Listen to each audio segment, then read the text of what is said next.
And when there are peaks, let's say we have a upcoming launch, I know that I'm going to have to work my life around to make that work and deliver the impact that I need.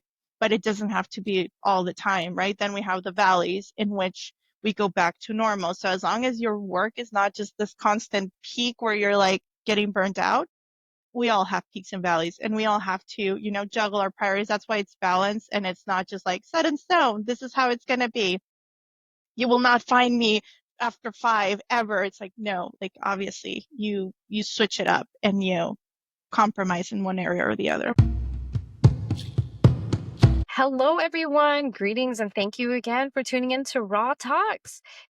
I'm so excited to have my guest today is Esmeralda Flores. And to let you know a little bit about Esmeralda before we join the conversation, Esmeralda is a bilingual product operations and engineering manager. She's fueled by coffee and an unwavering commitment to help others. She's also experienced in creating an inclusive culture, empowering teams, and supporting dreams within the technology space. Esmeralda, it's my pleasure to have you on the show. I'm so looking forward to this conversation. And before we dive in, let me just start with this one quick question to get us started. I know from your background, you started from a non-tech and moved into the tech space. To kick it off, what motivated you to make that shift? Absolutely. Thank you so much for having me. I'm so excited and I've been looking forward to this conversation that you and I were going to have for a while. So my beginning was in the communications field. I actually graduated with a bachelor's in journalism and a bachelor's in media advertising. And back then I thought I was going to go into PR, which I did. And I was there for about 2 years, I want to say, internship to when I finally exited. So it was very fulfilling. And I actually attribute my success now in IT to those beginnings and being able to really hone the communication skills, being able to speak to people, being able to ask lots of questions, which will be key later on in my career. And using those skills, I was able to get a position as a content editor at T-Mobile, which meant that I was writing technical documentation, communications for their frontline. And in doing so, I was able to get some experience doing strategy for the department. And that got me noticed. And I was then able to convert that into a manager role. So I was managing a team of content writers and communication specialists.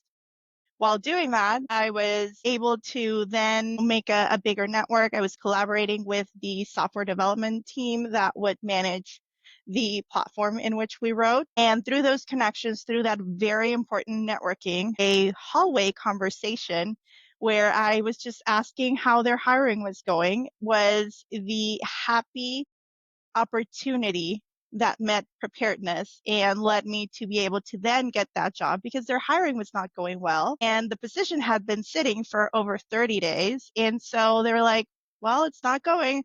Are you interested? And I was like, let me get back to you on that because I had never considered going into tech. I thought, communications was my thing and I would keep going upward in that field. But then the most interesting thing happened. I couldn't stop thinking about it. Wow. A week later, I couldn't stop thinking about it and I just kept mulling it over. And one thing I do is and this is a tip for anyone that would like to follow suit, if you can't stop thinking about it, then just do it. The worst that you can do is change your mind later and try something else. So I did. I went for it and that led to, at this point, almost a decade in IT. I've never looked back. I've stayed the course and I've continued on learning so much. But it was just that. It was networking. It was, taking a chance. Even though I deeply didn't think that I was the right person. I had my management skills and I was really good at communicating, but that's where it stopped as far as the technical back then. So those were some of the things that I had to, overcome was my own, can I do this? And is he for real? Like, or is this a joke? Like, will this work? And yeah, I mean that's kind of like the happy path of how I went from a non-tech background and then how I got into tech. Fast forward to being in tech, like that presented many, many challenges. One thing is to get your foot in the door, but then how do you make sure that you prove yourself and that you're actually doing what you were hired to do? So I want to say that I've always led through being people focused first rather than the results focused. And I'm going to focus on the people. I'm going to focus on what they need. I'm going to ask lots of questions. I'll be deeply, like, in learning mode, absorbing information and just making lots of notes and following up later after calls on my own research to try and understand. And that got me through. It was those amazing software developers from the beginning that were very understanding and were very welcoming. I cannot thank that team enough for being a very soft landing into IT. And because I was the one and only woman manager, there was only one other woman in our department at the time. And so it was is a very important thing that I would have allies. And I'm very fortunate that they turn out to be allies. Okay, that was quite a story. Thank you so much for unpacking all of that. So, just want to first highlight a couple things and then kind of take a step back and dissect it a little bit, if that's okay with you. Yeah, so I heard you say a couple of things that help you successfully make a shift included utilizing your communication skills from that content marketing, content editor position that you had, utilizing your network, asking for what you wanted. I heard you say that you asked for how's the hiring process going, and that's what kind of initiated the conversation. Really depending on allies to support you through all of this, which and overcoming your own beliefs about yourself. Like, can I even do this? That sounds really incredible. I wanted to ask you though, when you were feeling those things of, can I even do this? And you said I was kind of pondering over it and mulling it over. What was going on in your head at that time, if you can remember? And then I'll ask my next question. I was about to stack it. So in my head was a very big sense of unease. Communications had been almost, I don't want to say like easy, but natural to me. So I don't feel like I had a hard time getting the concepts during college. I feel like it was a natural progression, though. I mean, public speaking was something that I had to just really force myself to do and practice that skill. But outside of that, I was very comfortable in my field. And so going from that and managing a team that I knew exactly what it took to write a communication. I knew exactly what it took to put out content. So I validated myself and said, well, I know exactly, how the shoe fits. So therefore I know what my team needs.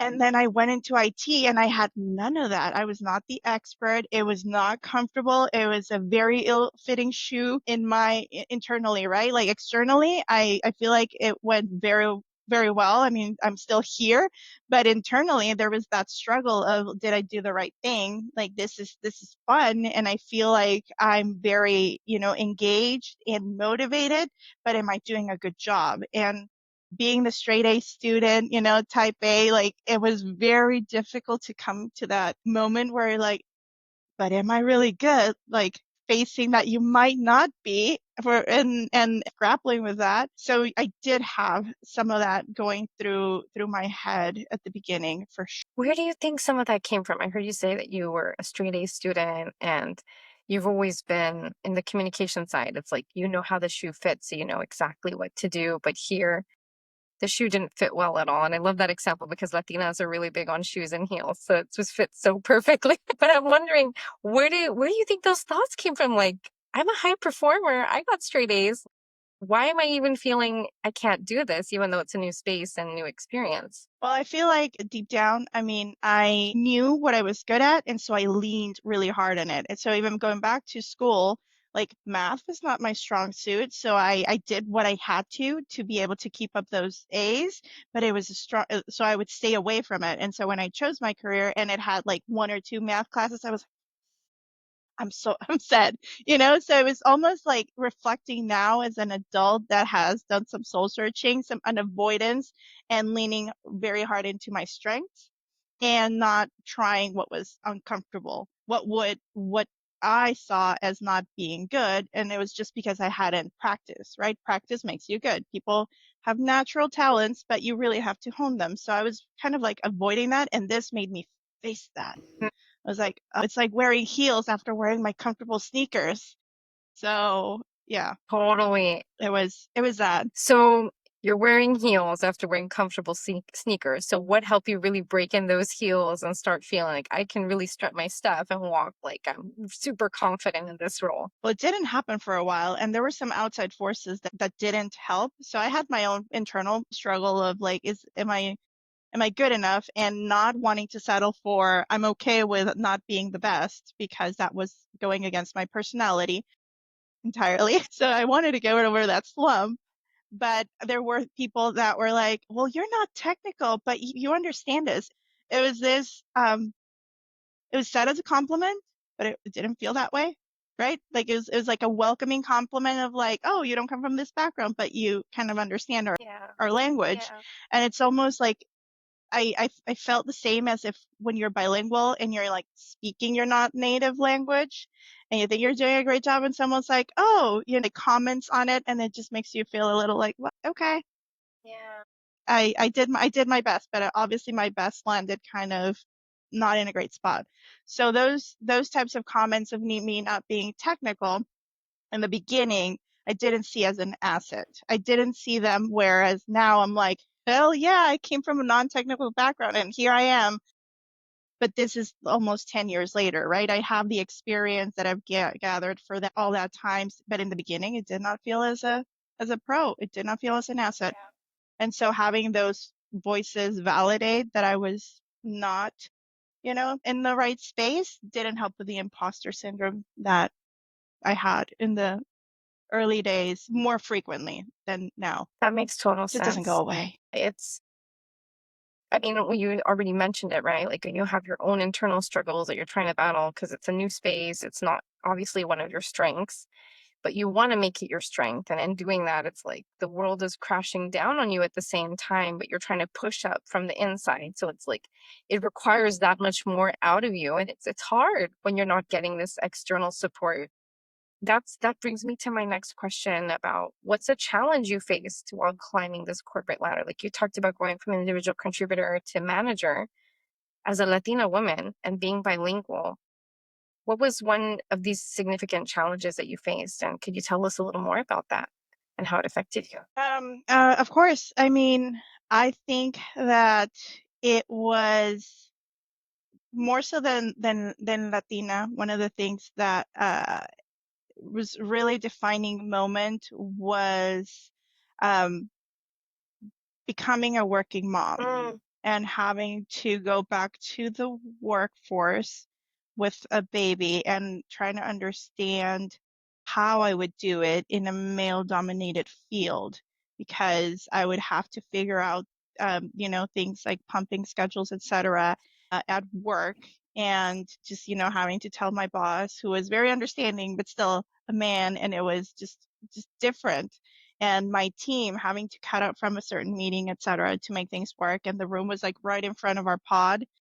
my God. It's like there was No no privacy. there was no hiding it, so no privacy. So there was no way but through it, Yeah. right? And I think one of the things that I go back to is finding an ally.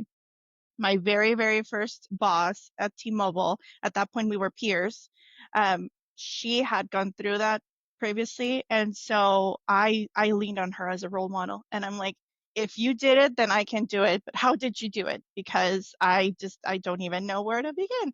And so having a network of women, she connected me with other women, having that network was key. So for me, a communications junkie, if you will, I love how, the interactions between people. Network is important. Allies are important. Being able to rely on people is important because success, although one person climbs to the top, there's many that help you get there. And so it would be, I would be amiss if I didn't acknowledge that it was those people, key people that years later I'm like, thank you. That's beautiful. It's like you're holding on the sides of the ladder, but there are people in between that are the steps to help you move up, right? So that's the example that came Yes. in my head to kind of put a visual to that. I'm curious since you mentioned that you're a working mom and trying to figure how you're going to make this work, and this previous boss of yours was a influential figure for you. What are some of the hows that this person told you to help like make this happen? Because as a working mom myself, I know that there are some new moms who could really benefit from hearing from you who's gone through it, that how can I make this work for myself? So would you be open to sharing some tips about what worked for you at that time, and what were some of the hows that you learned? I mean, yeah, I mean, really, back then it was very tactical of like, how do I book this? Like, what are the policies? Guide me to like, what am I, what are the benefits that we get offered? What's the step? It was very tactical to help me figure out the logistics of how to navigate that at work more so than, emotional. But just knowing that I had someone to ask, it made me feel not alone. Got it. That makes sense. Yeah. I think it's just about knowing what's available to you, as you mentioned, and what resources are out there, and feeling like you can access them because you knew somebody who did and they can kind of guide you through it. That's a huge resource for sure to leverage and make you feel like more, I can do this. I do belong here. I don't have to renounce my role just because I got a new one. Right. And that's, in our opinion, I would say you might agree to this, that that's the most important one. Like, why to give up, you know, this whole new life that you brought in and being the caring figure for it just because you're a manager and things can't work. Like, you found a way to make it work, and that's beautiful. So thank you so much for sharing that with us. Totally. And you talked a little bit about this earlier too, that you struggled with imposter syndrome and confidence. How did you overcome that struggle? Like, what was a key resource or influence that helped you to successfully overcome that and be this much stronger, confident woman that you are today, that you were much like and better in your communications role? Absolutely. So it wasn't a quick or easy journey, though for me, looking back, it's fascinating to see my growth and where I came from. So it all goes back to the you're not technical piece, right? That was the little insidious voice in my head that I wasn't technical, that was being reinforced accidentally, not on purpose. And so what I did was like, what does that mean? I started asking whenever it would come up. It's like, what does that mean to you? Because if to people it meant that I had to be an engineer or that I had to write code, then I never wanted it to be technical. That was not why I was in IT. And IT is comprised of so many different roles and so many different fields that I didn't see it as necessary when there's scrum masters and product owners and project managers and product managers. And so I was like, so what does this mean? Let's chat, let's talk in one-on-ones, and please break it down like I'm five, because I'm failing to be at the same playing field as you are somehow. So let's take action. And I found that it was a very ambiguous concept for people and very hard to define. So I'm like, screw it, I'm just gonna do my own. I'm gonna choose from the different fields that I've managed. And at that point, I was very fortunate that I had gotten to manage a very wide variety of systems, like areas of focus and of different roles. So I had managed software developers and software engineers. I had managed testers. I had managed product managers, et cetera, et cetera. And on it goes. So I chose the field that I spoke to me the most, which was product management. And I'm like, I'm going to become an expert in this field. There's nothing stopping me. I don't need a computer science degree to become an expert in this field. I just need to do the work. Uh-huh. And so I did. And I got certified and I read books and I listened to podcasts, and I listened to things that made me a better communicator, because a lot of that role is being influential and being able to sell ideas. And so I'm like, it resonates with me. It's what I like to do. It's why I got into advertising. So I'm going to be selling product ideas to people. And so I started to position myself as the expert, leaning into managing teams that were product managers, getting myself surrounded by fantastic product managers that I started to learn from. And I'm like, what is their secret sauce? What do they do? What's special? And so I started to do that. And then something magical happened. I got into a point where I got to build my own team. Like I went into a department where they didn't have product managers, and I'm like, this department is missing this. And let me tell you all the benefits, and let me position myself as the expert that will help you realize those benefits. And I got the opportunity to build the product team there. And that was see, a non-technical person is doing this. So therefore, like, you can't tell me I'm not technical. Like, I just literally started a part of the department on my, on my own pitch. And so that helped. I continue to lean on that and continue to get educated on everything that was product management. I started to mentor people and help them switch into product management. And then it was last year that I got my final validation. With product management comes managing the portfolio, managing the products, roadmaps, and life cycle. Like, where is it going next?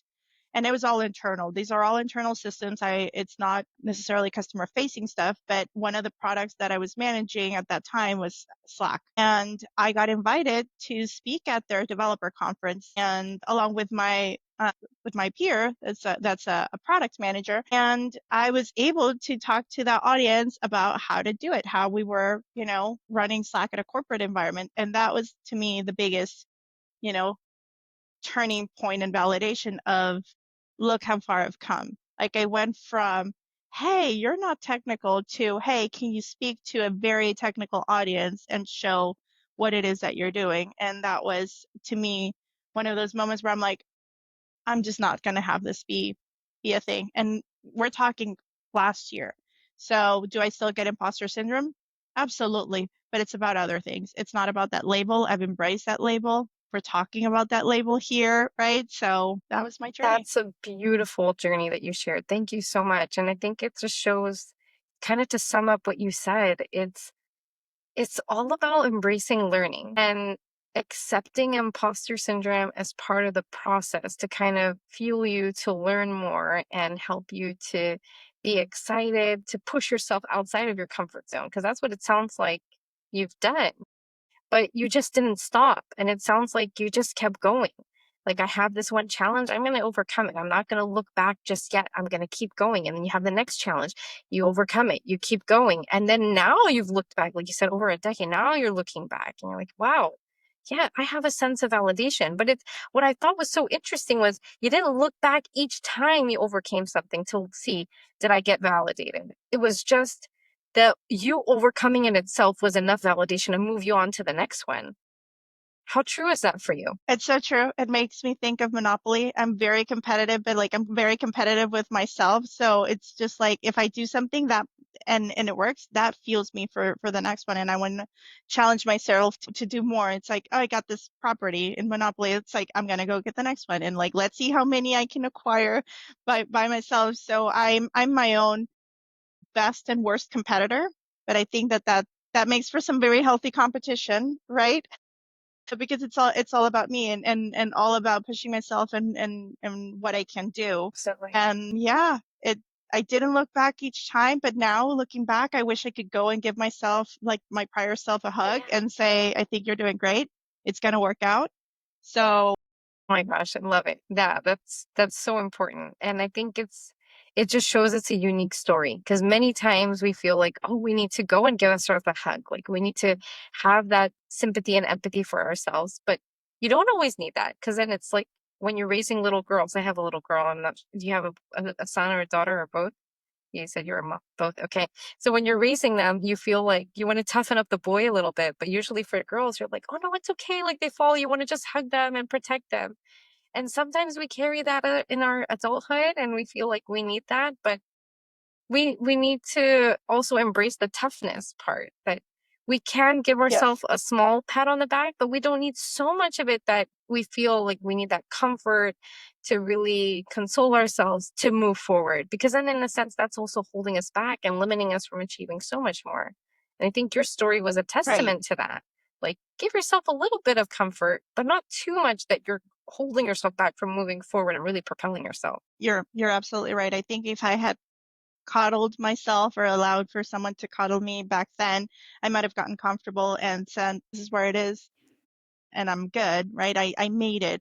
And it's not true. There was so much that I was still able to do, so much that I still want to do, and I like to continue to grow. If you were to ask my bosses, they'd probably be like, "Yep, resounding yep." She continues to ask like, "How else can I grow? Let's have feedback conversations. Let's see how I'm doing, and let's expand upon what I'm doing." Speaking of growth, I wanted to go back to one more thing that you mentioned earlier that we didn't really touch on too much. You said you went from manager of content editor to manager in tech, and you said you're one of the only women, one of the few women. There's one other woman manager. What was that experience like for you, and how did you navigate that as one of the few female managers? So it was a very interesting switch because I was surrounded by women in my first department, right? In the communications field. There were plenty of women, managers and employees, both. And then I went to that one, my first department, and it was me as a manager, but there was one other woman and she was not a manager. She was an engineer. And so it was just us two in a very lovely team, but it was just us two. And it matters when you have other people that look like you know, it matters that you see yourself identified in higher roles. That representation matters. And so at that point, I'm like, you know what? I'm in a very important privileged spot to be able to continue to forward the mission of diversity that my company has. And so I will make sure that as I'm hiring, I'm giving opportunity to people, and that as I'm mentoring, I'm actually trying to help the people that are less represented. And I've tried to do that through my career. And I try and, you know, make myself extra available because sometimes I'm tapped out or I have already a couple of mentees. But if another, you know, Latina or another woman is like, hey, like, can I sync and have time with you, even if it's just coffee? I'm like, sure. Somehow we'll make it work in the schedule because I want to make sure that I'm leaving a better place behind for those that are coming after me, and that's important to me. Being able to leave the place in a different spot, and by different I mean more diverse, is important. So much sense. So, like, I heard you say having someone else that looked like you help you to really navigate that space and not feel like you're alone. Is that right? When you were the only female manager? Wow. So, you talked about like the whole aspect of Latina and really wanting to give back to Latinas and just women to help them create this space and bring themselves out in this field as well. And you mentioned sometimes you're tapped out. So when it's beautiful that you have this passion for service. When it comes to work-life balance and being a working mom at the same time, how do you manage that for yourself? So I think it's gonna sound very tried and true or very traditional, but it looks different for everyone. Where I think it's a little bit more nuanced than that is it looks different for everyone and it looks very different in every season of life. And I feel like that was the part that was most important to me in my career, because balance early on where I was like fresh, you know, and like go up the ladder, and work was like my priority, like my biggest priority. I didn't have to, you know, split it up with other very important things. I was all about like longer hours were not necessarily off balance, right? Like if it felt like I'm needed, like I'm contributing, I'm doing all these things. We have a release on a weekend, let's have a release in the weekend. And now that I have, you know, kids and that I have reached a different point in my career, balance looks very different. Like I have commitments that I cannot spend those long hours for, otherwise I'd be compromising my priorities in a very bad way. So it's about working smarter, not longer. And how can I have impact? To me, it's become about impact at work more so than time at work, because if you're hitting the impact, right, then you're nailing your goals. Or you can be exceeding your goals even though you may not be at the happy hour after work, right? Or you may not be able to do some of the things that peers without kids are able to do. You can still be very good and contribute a lot of value that way. So that's one of the ways in which it has changed in the seasons of my life. It's and honestly, like the emergence of AI helps because an email that maybe would have taken me 15 minutes doesn't have to take me that long. And so I can get through my to-do list a lot faster. So that is helpful Wow. for That's a sure. great tip. Using AI and technology to kind of help you truncate the time you'd spend in those redundant tasks or just administrative tasks to really move you forward. I'm wondering, sometimes, I heard you mention that it's about sticking to your priorities in the particular season of your life. And I think it's a beautiful example because if you're a single person, work life balance is very different because you're just all about how can I accelerate? How can I do more and do better so I can move up faster? But when you get married or you have pets or you're a caregiver or you become a parent, it's all different because then your time is split and distributed differently outside of work.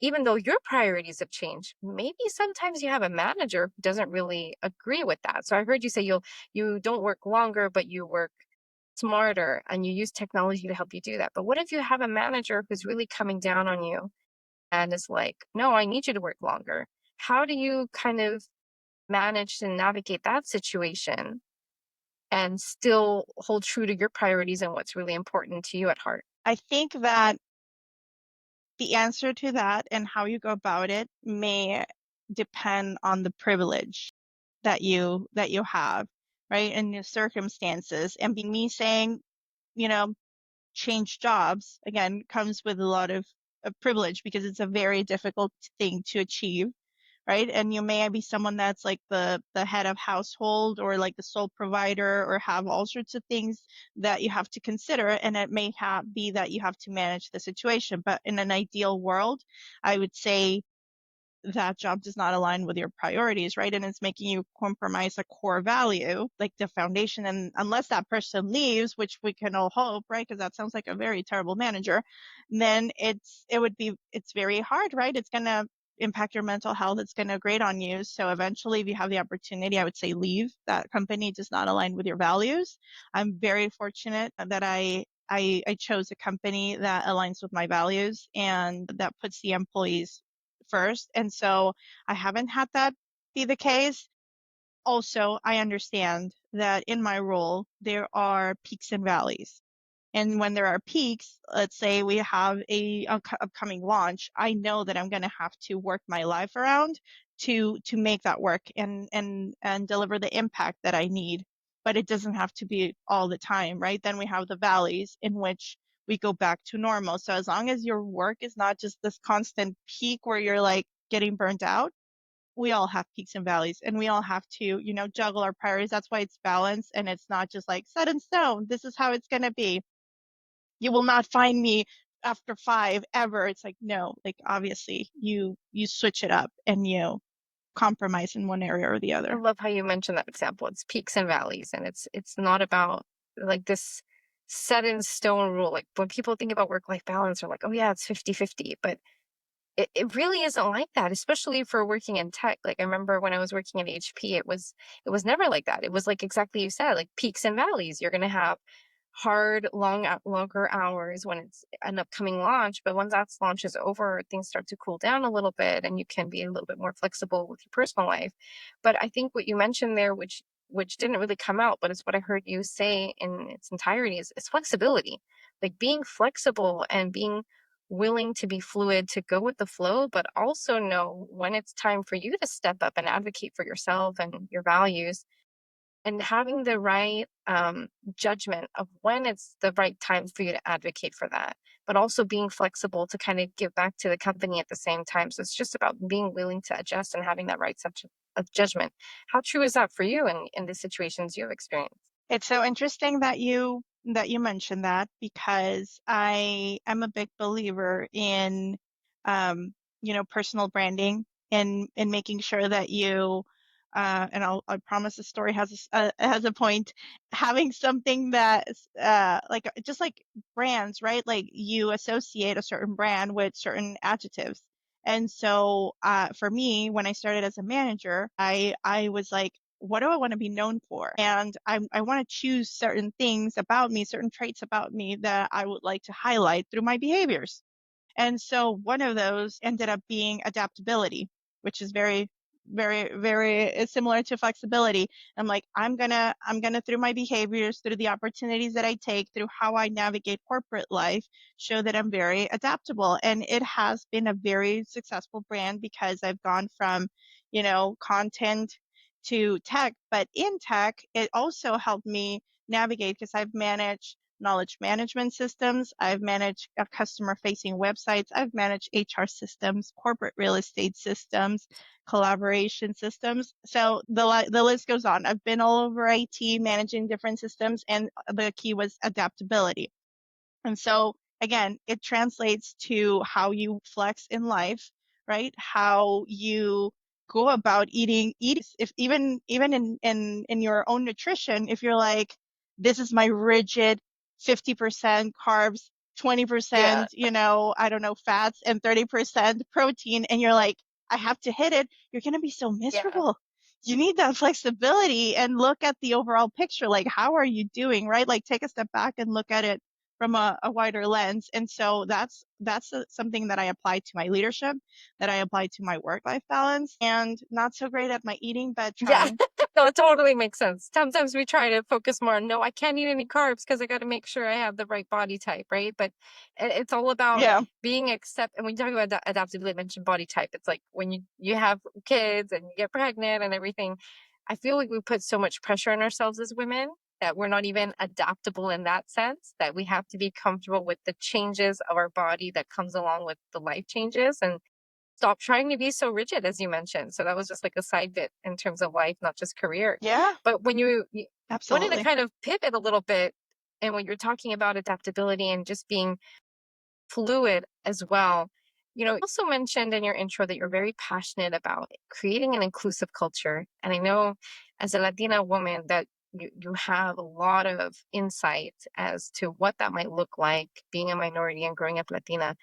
Could you tell me a little bit more about what making an inclusive culture means to you? Absolutely.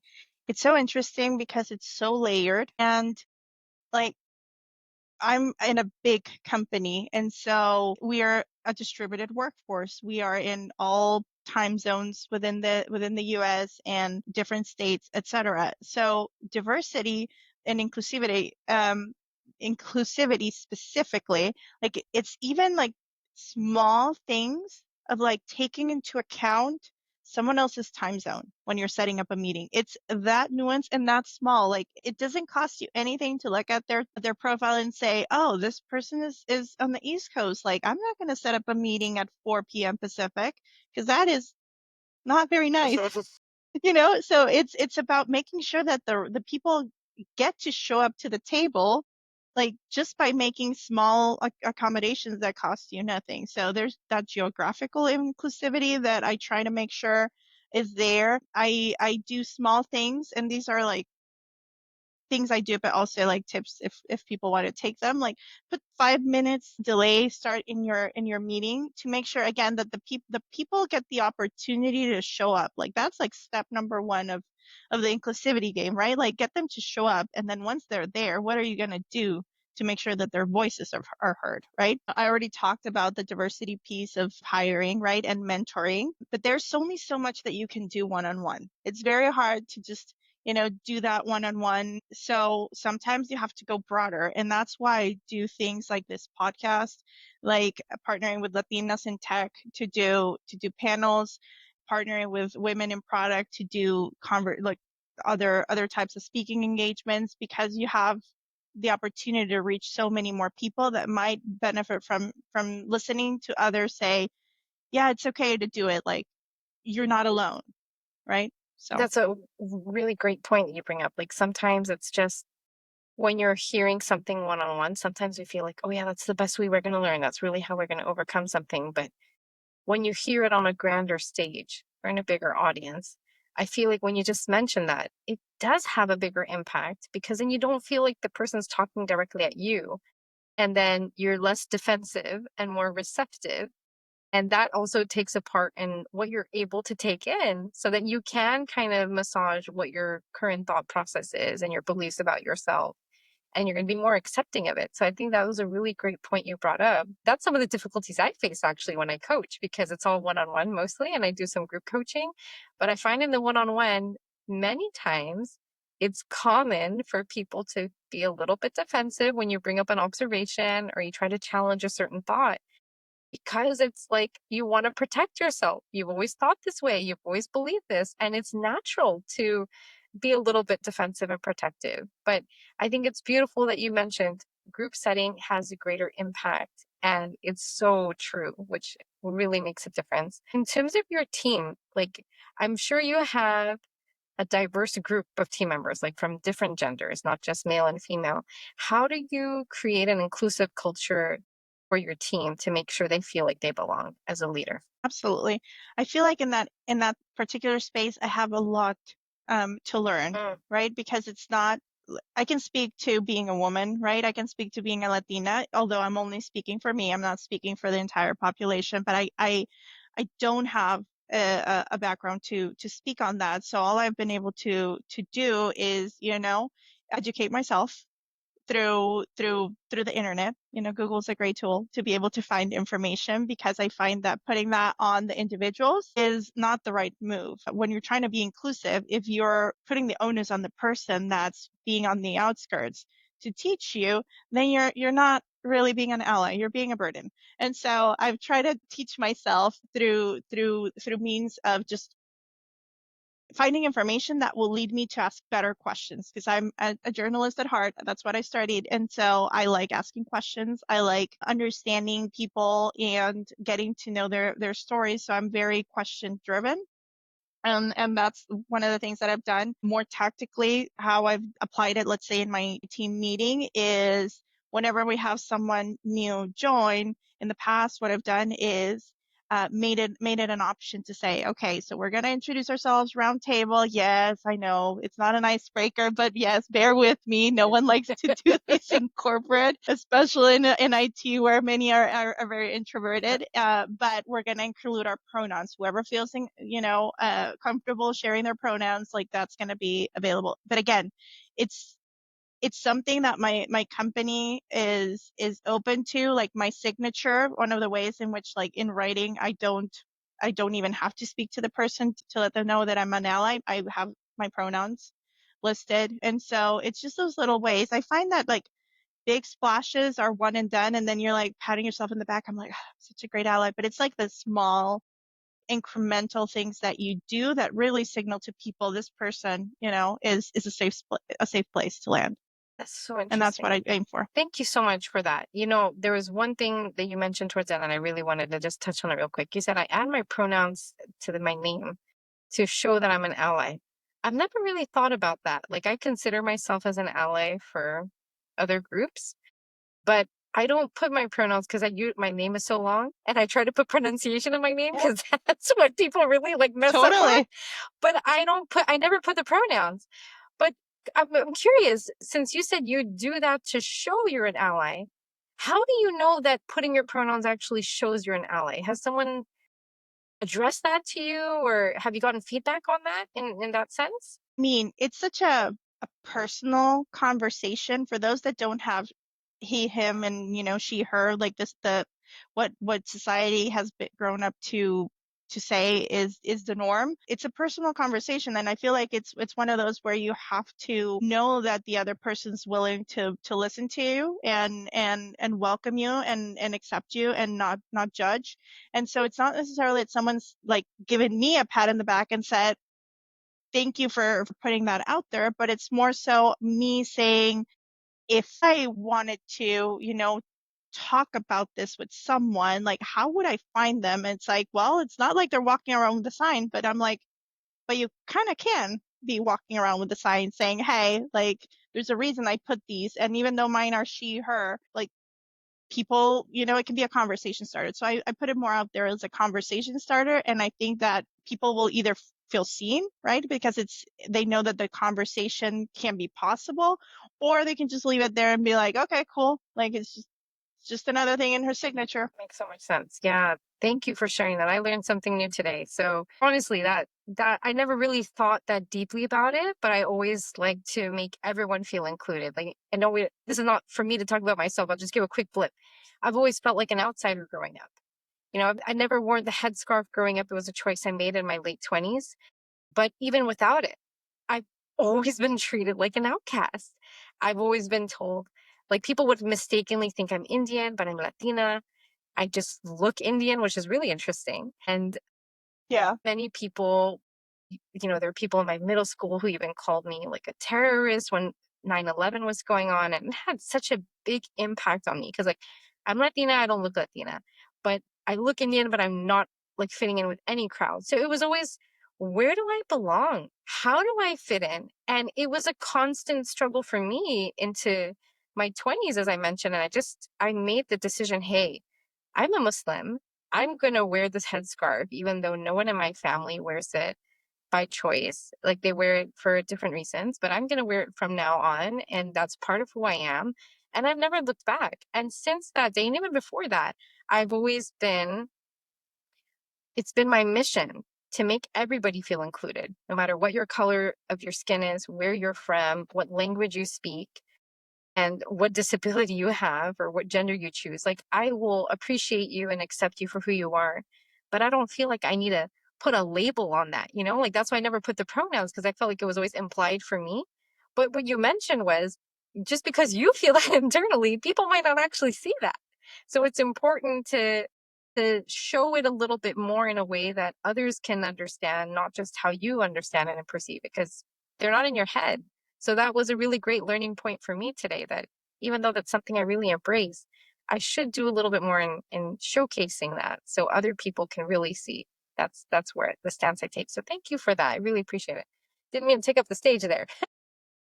No, no. I mean, the empath in me is like wanting to delve deeper and, have a conversation about everything that you just shared.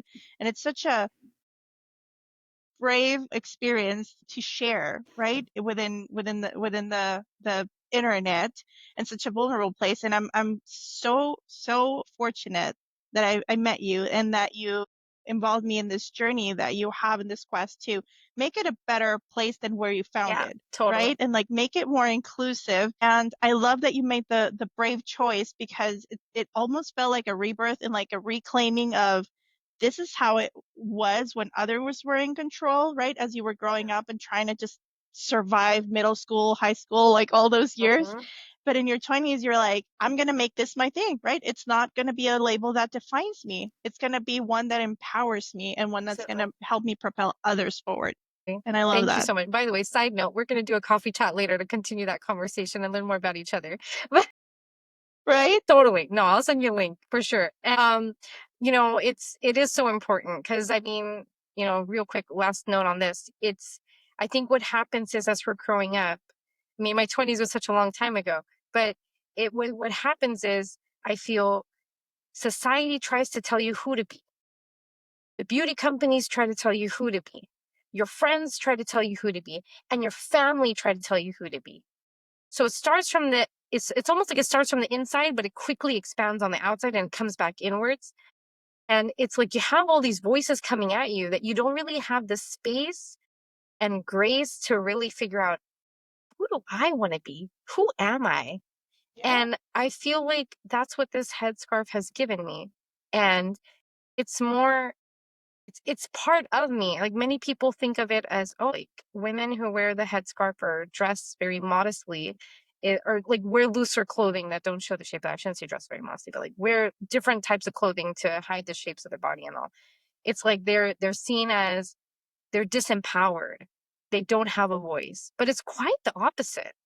And it's very interesting. And I think that I would, for listeners, I would say, no matter who is out there, no matter what age you're at, whether you're in college or you're ready for retirement, it doesn't matter what the world says about you and who you should be. Like they were saying for Esmeralda, like, oh, you're not technical. Like, how can you even know how to do this? I always say, slay what the naysayers say, because what you say about yourself is so much more important. And if you're one of those naysayers, start reinventing that speech to be more positive and loving and caring for yourself, because that, at the end of the day, that's what's going to matter most. And your identity is what you choose it to be, not what others choose it to be. And I think you are a testament to that, like not just in your career, but in your life. And and that brings me to my next question about, I love that.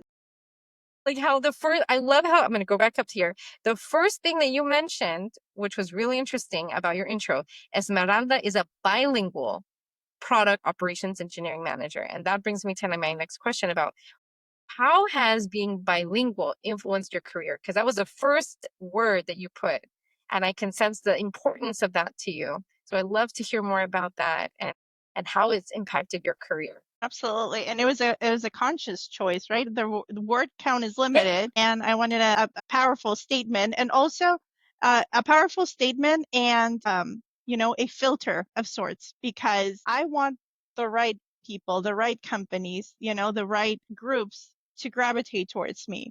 If that is something that would give them pause, let them know in the beginning so that I don't waste my time, because, I'm also not in my 20s anymore. And life is way too short to be trying to impress someone that won't value that. So that's why bilingual is up first. It's important to me. In the beginning, and sometimes I still do it because I don't know, it rolls off the tongue as you speak more and more English. But my first language is Spanish. And in the beginning, when I would introduce myself, I would mirror how people would pronounce my name instead of saying it in Spanish. And I love that you said it in Spanish, because that's how I do it now. And it took someone else observing, and it's like at a Starbucks line. When I was like, oh, mobile order for Esmeralda, it's like, what? Or like my family, because my voicemail would say like Esmeralda, and they're like, what? And so I'm like, why am I doing that? My name is Esmeralda, and I like how it sounds in Spanish a whole lot more. So like, I understand non-Spanish speakers saying it, but like, why am I saying it? Like, I have no excuse. Yeah. It's my name. Yeah. So it's been a journey, like everything else, right? There's such a beautiful thing that happens as you grow up. You find yourself, you find your values, you grow. For me, bilingualism I've been fortunate. It's always been an asset. In my first job in PR, it was an asset because my boss, who only spoke English, and I would do outreach at different communities because we were doing recycling programs and water conservation campaigns, and lots of good things for the environment. But we were going to communities that just weren't very well educated in those things, because it was like brand new recycling program, brand new this or that. And we were able to be more effective if we spoke in both English and Spanish, since it was down in New Mexico, very close to the borders. There were a lot of Spanish speakers in Doña Ana County. And she's like, can you just do translation? I say something and then you stand up on stage next to me and say it in Spanish. I'm like, I'm not really, equipped to do that like professionally, because I've never tried, but I'm gonna do it and we'll see how it works. So, pardon to anyone who listened to me do that instant translation. It's so hard. Yeah. It is very difficult, but it was an asset. And then when I joined T-Mobile later, it wasn't when they hired me, it was sometime after that someone was like, "Hey, did you know that it was your bilingualism? Like, we wanted you to write social media back, and answer to like the Spanish speaking customers." I was like, "I did not know that." Well, that is good to know. And I love that someone shared that with me after, because you never know why they hired you. It's like, oh, they thought I was a good fit. And then you don't think anything of it, because you're in well, let me see how I do a good job. Let me figure out this job. And so someone sharing that with me was something that I carry. And I'm like, I'm so glad that I was able to learn two languages. I wish I knew more. Honestly, I tried in college, but they were like, you can take a class in a language. You can't just get all these languages. I'm like, oh, well, that would have been Well, fun. you still have that beautiful learning skill. So I'm confident that you'll be able to I pick one do. up and learn it as you go. There's so many great apps. So whether you're going to pick your kids up Yes. from school or putting them to bed, like in between, you can find time to just learn a couple words here and there. And you know all of that. You're so skilled in being like tactical with all the different resources available. So I'm sure you're going to make it work. But which language would you like to learn next that is on your top of your Well, list? actually, I did end up even though they wouldn't allow me to just major in languages to try, I did choose Italian and I took it for 2 semesters, Nice. although it was a very interesting intersection between English and Mm-hmm. Spanish, right? I feel like Mm-hmm. I was able to pick it up because I knew both, Mm-hmm. but I don't remember anything besides counting to 5 at this point. So if I picked anything up, it would probably be that to dust it off the shelf. Very nice. That's awesome. Well, thank you for sharing that. And I wanted to just quickly, go back to what you were saying about the name, like how you would say your name is Esmeralda instead of Esmeralda. Like it does make a difference. And as you were saying, it's so important. Even though people can't pronounce it, at least you should pronounce it the way you want it to be pronounced, the way that it was written and the language that it was from, because that's an important part of who you are. I feel like when it comes to the name, so many people discount it. Like for example, there are people from Asian countries and they just changed their name. I know there was someone named Cheyenne, like Cheyenne, and she changed it to Cheyenne.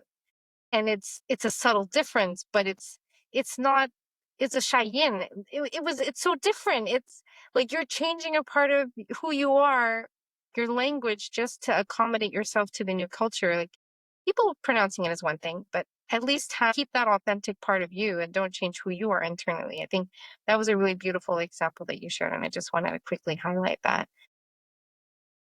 There's so much power in the name. Yeah, and how you were saying you were able to utilize those skills too. Like, I mean, that's incredible. Like being able to access that part of you to bridge more connection with the people that you're trying to reach. And that itself creates a lot of customer loyalty too when you're able to create that connection. So I think that's beautiful that you were able to start that off really early in your career.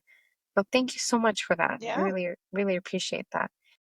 Wow, we're almost at time, and I can't believe that we're at time. I have one last question for you, if that's okay. Yeah. So, I'm all about creating happiness for women in their life, and that's the core of what I do. I'm curious for how do you create happiness in your life? I feel like it's a conscious choice, right? And a conscious decision. Back in the pandemic, I realized it was a staggering realization where the comings and goings that kind of forced you into a certain um, routine were not there. I'm like, I have no hobbies. Like I've been consumed with, family and work and I have no hobbies. Like, what do I like? I used to have a lot of them growing up. So where did they go? And it forced that realization of like, I have to consciously find things that make me happy that I don't do for others and they're just solely for me. And I'm like, so where do I even begin? It was one of those moments like, oh my goodness, like beginning is so difficult. Realizing it is one thing, beginning is a whole other story. So I'm like, I'm just gonna try something that used to make me happy and see if that goes. And so it was reading. I was a big Harry Potter fan and Twilight fan and all that kind of fantasy type of books. And so I'm like, I'm just gonna, give it a go and see if reading is something that I still like. And I discovered that not only do I like it, I love competing with myself and just figuring out how many books I can read in a year Mm, or audiobooks, or just I'm not exclusive to just reading a paper copy. I read on my phone. I listen to audiobooks. I may have all of them simultaneously with different books at once. Since then, year over year, I'm like, how many more books can I read this year? How many more books can I read this year? And so again, it goes back to my motivation is how can I outdo myself? And then years later look back and I'm like, oh wow, like I went from zero or maybe just looking at a caption online to having this hobby that makes me really, really happy. And sometimes you'll find me laughing by myself because something was funny in the book and I'm just like, did I look weird? Did anyone see me? That was weird. So that's one of the things. It was finding things that make me happy just for me. And the other one, this is one that causes me some, internal struggle, but I think it's so beautiful and it makes me laugh every single time. One family friend was once said, like, go into the mirror and smile for yourself. Or just like if you're not even in the mirror, like just do a smile for yourself.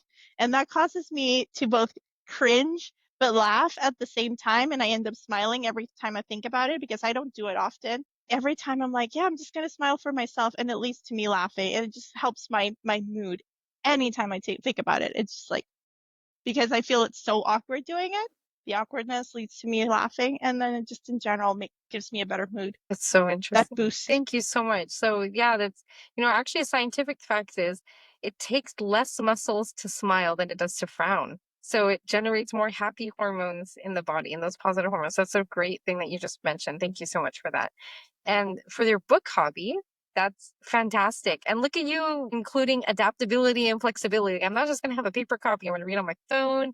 I'm going to have audiobooks and really embracing adaptability, not just at work, but outside of work. How fantastic is that? It's true. I hadn't seen it that way. I had seen it more as I cannot make up my mind, so therefore I have three different books going. But yes, it's very adaptable. That's amazing. So speaking of books, what is your favorite book this year that you would recommend listeners to check out? Favorite book this year? My goodness, I have to go look back at the list of, of what I have read at this point because I'm like, I read for, the pleasure it brings me at that point in time. And then I let it go. But I really love in general, and I read several of her books this year. Ali Hazelwood, she's a romance author, and I love her.